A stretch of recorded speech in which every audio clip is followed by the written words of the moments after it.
Hi guys! Welcome back to Leia's Diary. In today's video, I'm sharing with you my activities for today, my reporting in my epidemiology subject, and later magre-report ako and then ipapakita ko sa inyo kung paano ako mag-report during our online class in public health. So, see you later! On a night shift actually, so pauwi pa lang siya ngayon. And then guys, by the way, before we start the actual session, I think it's gonna be you, Leia, who's gonna be performing or presenting first. Is it right? Yes. Yes, Doc. Yeah. So based on the you'll be focusing. By the way, yeah. So yung isa niyo palang classmate ay hindi, ay wala. Gone with the wind. So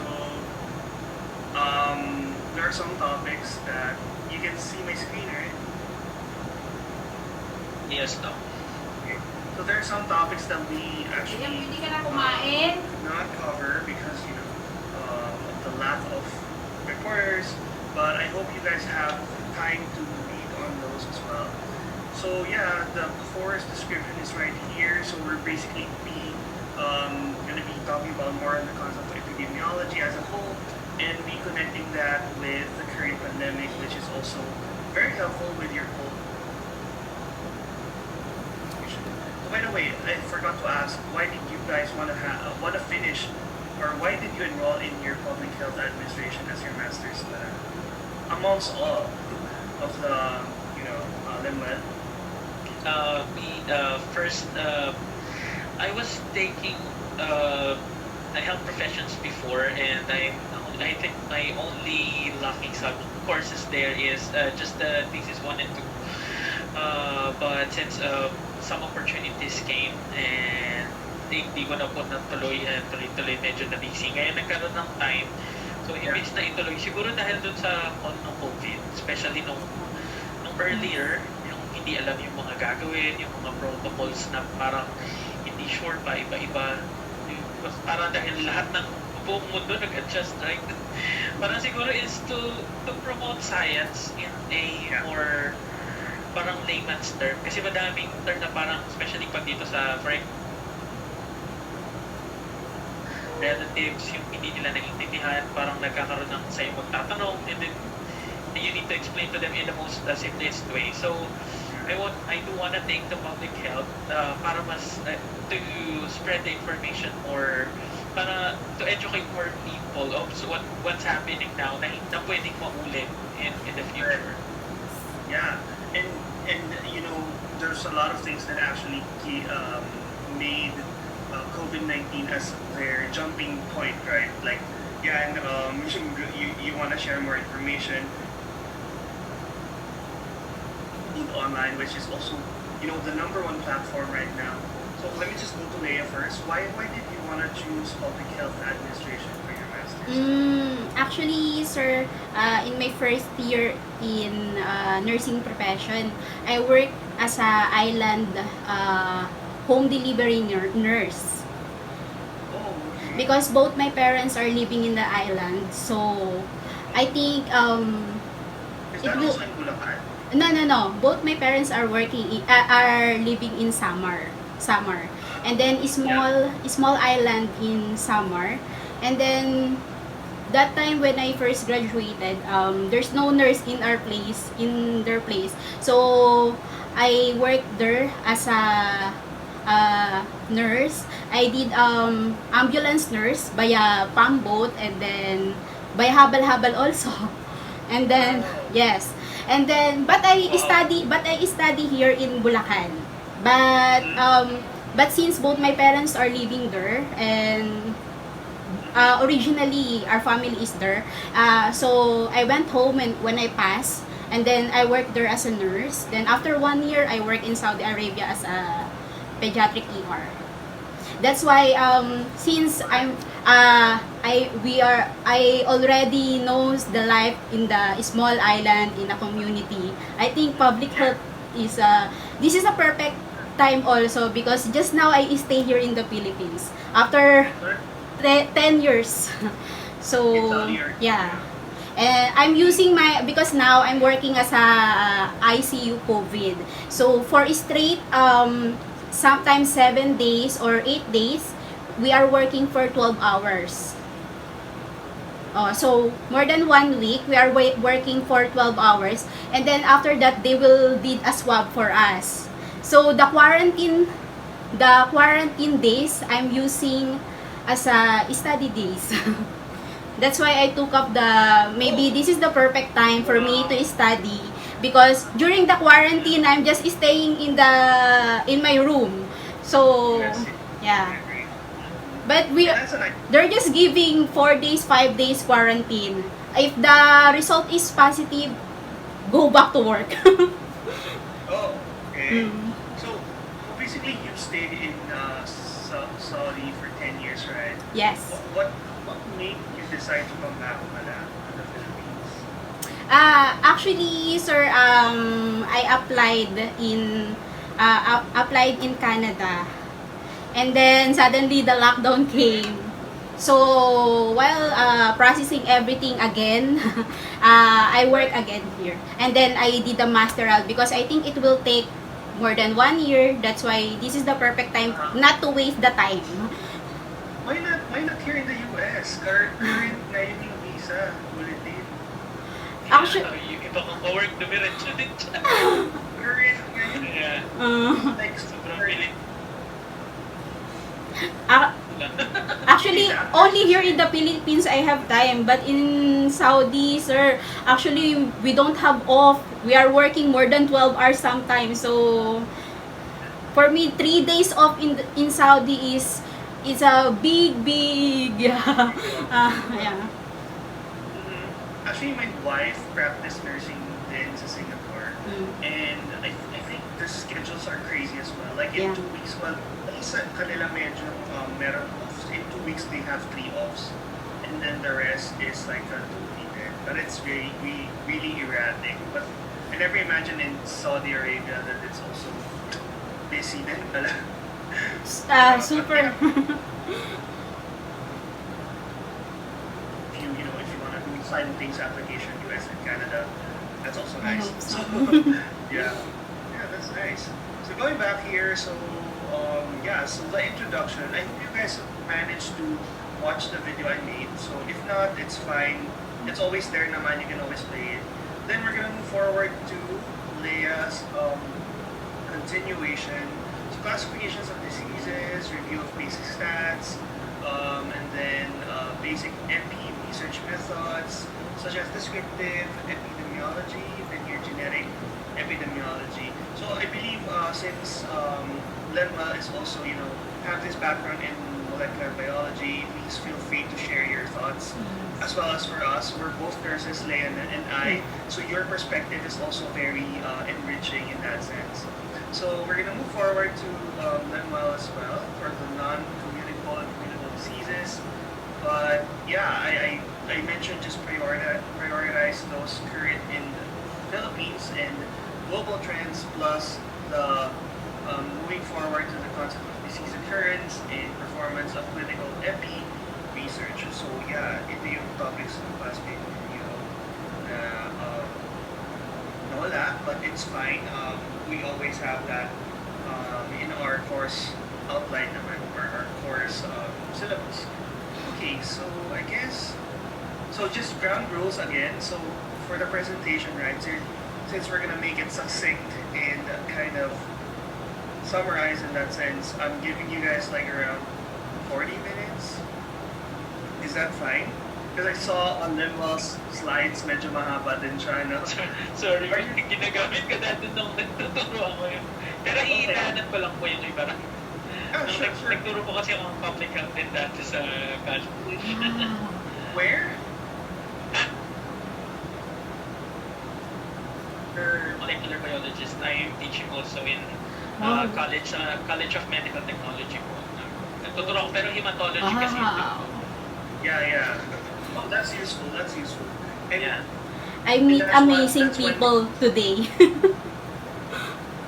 And it's a nice network, right? Maybe you guys can Yes. exchange contact numbers just in case you wanna do a collaboration in the future. and I would also be glad to collaborate with you guys if you guys wanna venture into like whichever publication. And since I'm here in the US, I'm gonna be, wanna publish. Yes. So yeah, it's very useful, diba, yung mga past slides natin actually. So always keep them, and that's also the main reason why I wanted you guys to send me or upload it to our drive so that you guys would also have your own slides or references. So yeah, so much for this. Let me just stop sharing. And I think Leah, you can take it over from this. I will share my slide, sir. Yes. Just wait. Share. So have you guys had your dinners? Yes po, finish na. Yeah, okay.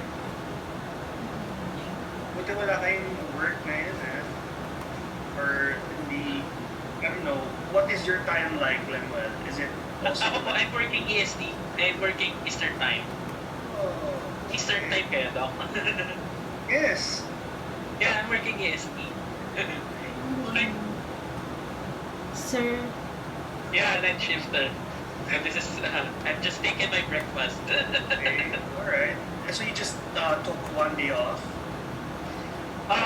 Naka-leave na po ako. Tomorrow is my vacation day. Up to Sunday, kaya po nagsabi ako na wala ako ng 24 Yeah. 27. That's great, that's great. Okay. Ayan, I can see Leah's slide. okay. Do you want to put it in full screen? Wait, Doc.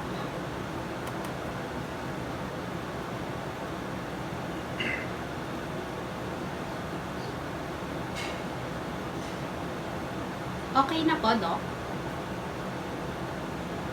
Yeah, we can see your slide and your audio is also great. Okay.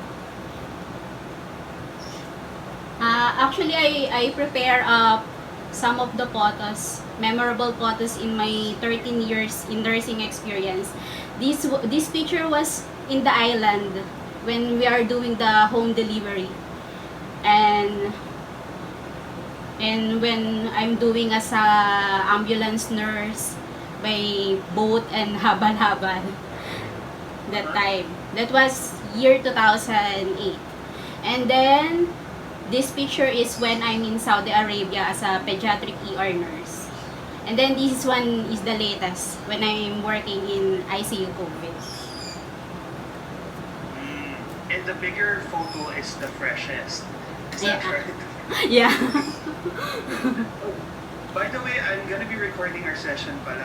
Let me just start it. Recording in progress. Okay.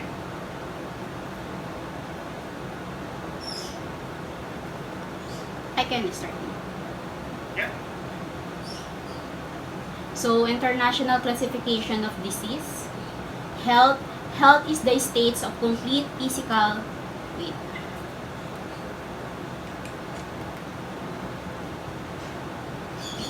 Health is a state of complete physical, mental, and social well-being, and not merely the absence of disease or infirmity. The International Classification of Disease, ICD, is a standard diagnostic tool for epidemiology, health management, and clinical purposes.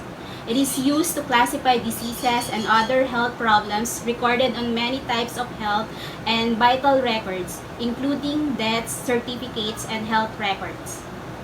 In addition to enabling the storage of retrieval of diagnostic information for clinical, epidemiological, and quality purposes, these records also provides the basis of compilations of national mortality, morbidity statistics by WHO member states. It is used for reimbursement and resource allocation, decision-making by countries. A system for classification of disease is needed whereby disease will be grouped according to the certain common characteristic but will facilitate the statistical study of disease phenomena. More specific approach was adopted in classifying disease according to the certain characteristic. Classification was as follow: A, the part of the body affected; B, the etiologic agent. The etiologic agent is the variety of microorganism or toxins that causes or any causes disease on human and animals. Then B, the etiologic agent. C, the kind of morbid change produced by disease, the kind of disturbance of functions produced by the disease and injury. Classification of diseases in pathographic by the bodily regions of the system, then anatomic, the organ or tissue; physiological, by the function effect; pathological, by the nature of disease process. International classification: certain infectious as parasitic disease A00B99, neoplasm C00D48, disease of the blood and blood-forming organs and certain disorders involving the immune mechanism D50, 889, endocrine, nutritional and metabolic diseases E00E90, mental and behavioral disorder F00, F99, disease of nervous system G00, G99, disease of the eye and adnexia H00, H59, disease of ear and mastoid process H60 to H95, disease of circulatory system I00, I99, then disease of respiratory system J00, J99. Materials and method: pregnancy, childbirth, and perpregnum. Certain condition originating in perinatal period. Congenital malformation, deformation, and chromosomal abnormalities. Symptoms, signs, abnormal clinical laboratory findings, not else was classified. External cause by morbidity and mortality V01, Y90, and then factors influencing by health status and contact with health service is Z00, Z99. So this is the illustrations of chain of infection. Pathogen: this can be any of the following biological agents: virus, bacterium, fungus, parasitic worm. Reservoir: this is the place where the infectious agents lives. This can be living animals, human, plants, or non-living. Mode of exit: this is the route through which the infectious agent lives in the reservoir. Common mode of exit: break in the skin, nose, mouth, and anus. Mode of transmission: direct transmission, through close physical contact or direct person-to-person contact. Example, touching with contaminated hands, shaking hands, kissing, etc. Direct transmission, do an intermediate items or carrier. Examples, contaminated food, water, eating utensils, carried by mosquitoes or other insects. Mode of entry: this is the route through which the infectious agent enters in the body and mucous. Example, mouth, nose, skin. Susceptible host: this is a person who is vulnerable to disease due to weak immune system. So next is the epidemiological studies. Aims of study is to determine the distribution of disease condition. Descriptive studies to test the hypothesis. Then analytical studies. Descriptive studies focus on person, place, time, created hypothesis. Case report and case series are example of descriptive studies. Analytical studies test a hypothesis which has already been suggested. Observational or interventional. Case control, cohort, clinical trials, example of clinical studies. Hierarchy of evidence, randomized control trials, cohort studies, case control studies, cross-sectional survey, expert opinion. In case report and case series, describe the occurrence of new disease entities, describe the outcome of patients with a specific disease, allow for description of outcomes associated with rare disease, formulate hypothesis. Limitation of case report and case series, impossible to determine disease frequency, not established crucially between exposure or risk factor and disease or outcome. Case report, documentation. In 1961, a published case report of 40-years-old woman who developed pulmonary embolism after begging use of oral contraceptives. So, case series, creative hypothesis is an example is in Los Angeles, 5 young homosexual men previously healthy were diagnosed with pneumocystis carinii pneumonia in 6 months period.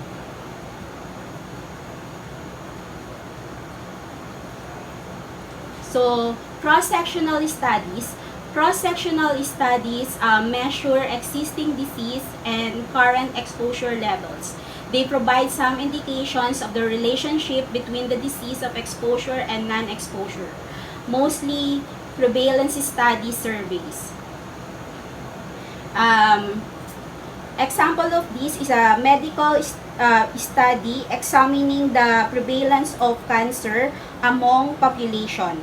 The researcher can evaluate people of different ages, geographical location, and social background.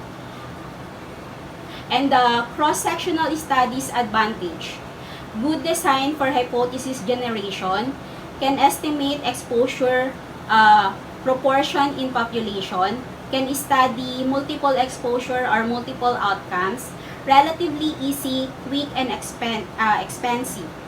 Best suited to study permanent factors, breed, sex, blood type. Often good first step for new study issue.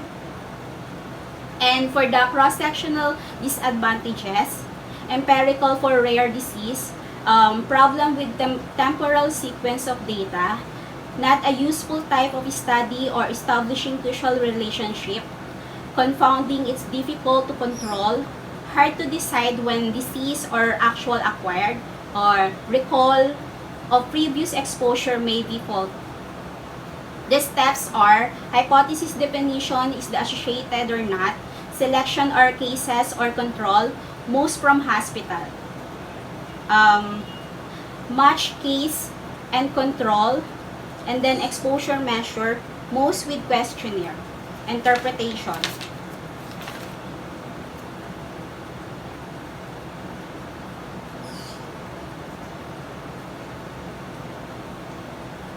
Case definition, strict diagnosis criteria, homogeneous and heterogeneous, when, where, when, whom, hospital virus versus population, incident versus prevalence, survival factor.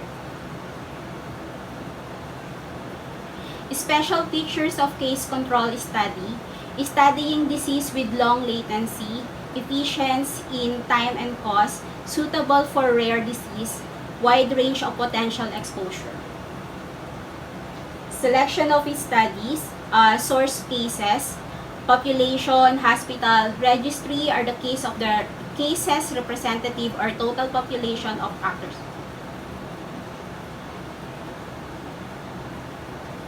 Type of control, source of control, population case, population control, hospital case, hospital control.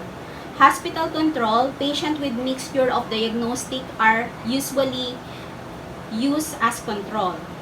Blood control, similar disease as control, friend and neighbor controls, population control.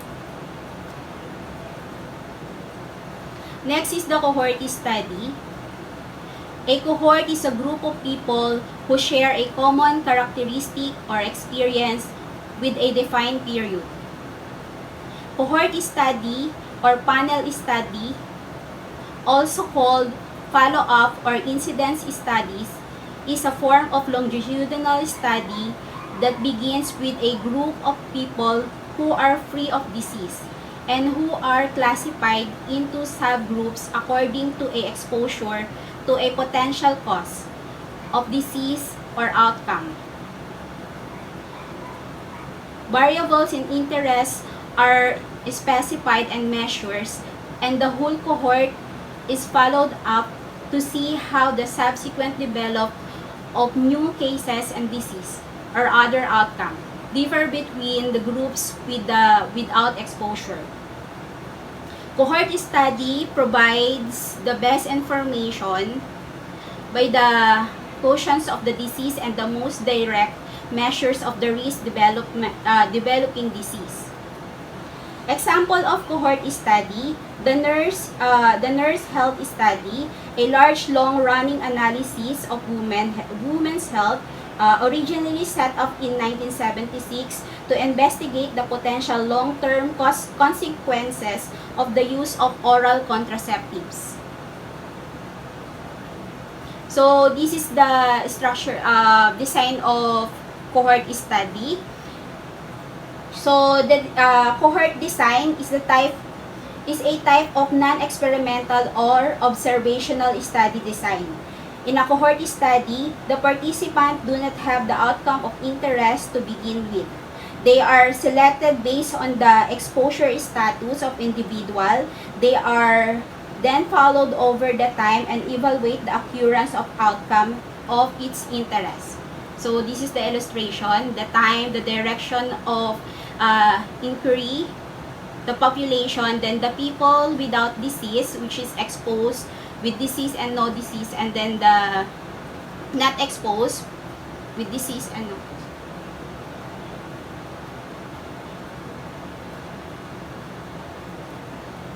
General consideration were a selection of cohort.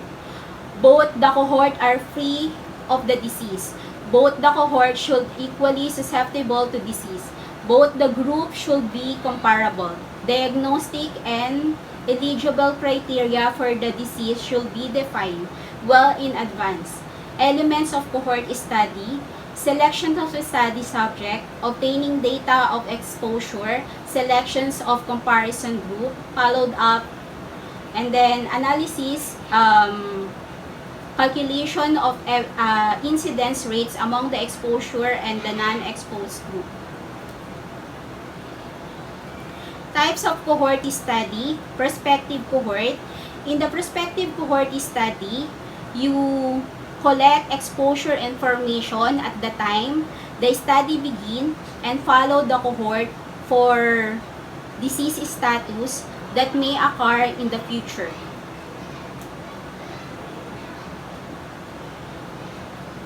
Then next, the retrospective historical cohort study.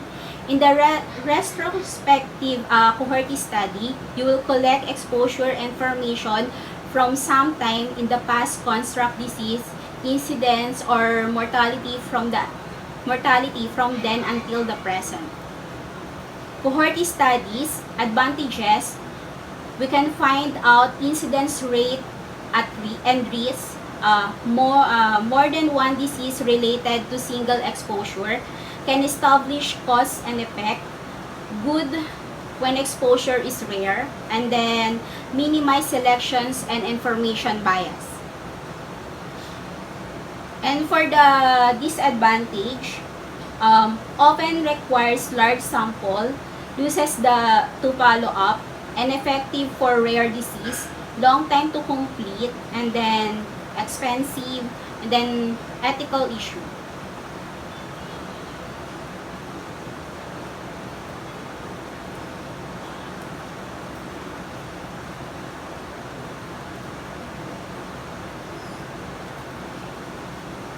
Next is the genetic epidemiology.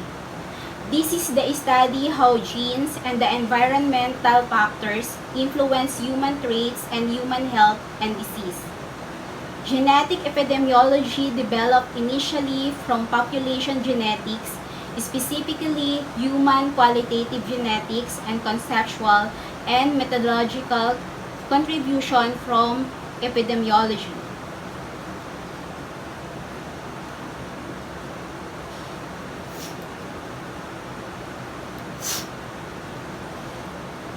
Genetic epidemiology. Genetic epidemiology is increasingly focused on complex